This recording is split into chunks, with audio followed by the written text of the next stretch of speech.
નેતાજી સુભાષચંદ્ર બોઝનો જન્મ 23 જાન્યુઆરી 1897ના રોજ ઓડિશાના કટક શહેરમાં થયો. નેતાજી ભારતના સ્વતંત્ર સંગ્રામના પ્રણેતા અને મહાન નેતા હતા.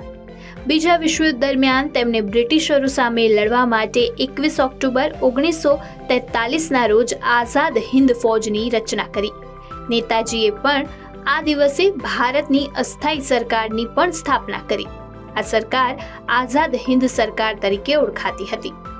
આ સરકાર પાસે સેનાથી લઈને બેંક સુધીની પોતાની વ્યવસ્થા હતી. નેતાજી આ સરકારના રાષ્ટ્રપતિ, વડાપ્રધાન, વિદેશ મંત્રી અને સંરક્ષણ મંત્રી હતા. દેશમાં નેતાજીની જન્મ જયંતિ શૌર્ય દિવસ તરીકે ઉજવવામાં આવે છે. આ દિવસની ઉજવણી વડાપ્રધાન નરેન્દ્ર મોદીએ વર્ષ 2021માં શરૂ કરી હતી. વર્ષ 2022માં ઇન્ડિયા ગેટ પાસે વડાપ્રધાન નરેન્દ્ર મોદી દ્વારા નેતાજીની હોલોગ્રામ પ્રતિમાનું અનાવરણ કરવામાં આવ્યું હતું. આઝાદ હિન્દ ફૌજના પરંપરાગત ગીત કદમ કદમ બઢાએ જાની ધૂન પર પ્રતિમાનું અનાવરણ કરવામાં આવ્યું હતું. 23 જાન્યુઆરી 1926ના રોજ હિન્દુ હૃદય સમ્રાટ બાલા સાહેબ ઠાકરેનો જન્મ પુણેમાં થયો હતો.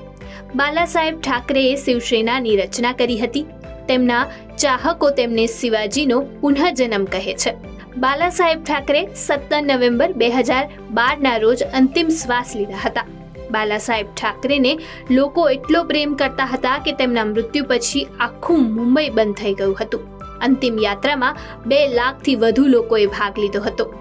આજે બાલા સાહેબ ઠાકરેના પુત્ર ઉદ્ધવ ઠાકરે ભલે કોંગ્રેસ સાથે સ્ટેજ શેર કરતા હોય, પરંતુ બાલા સાહેબ ઠાકરેનું વલણ ખૂબ જ કડક હતું અને તેમના વિચારો ક્યારેય કોંગ્રેસ સાથે મેળ ખાતા ન હતા.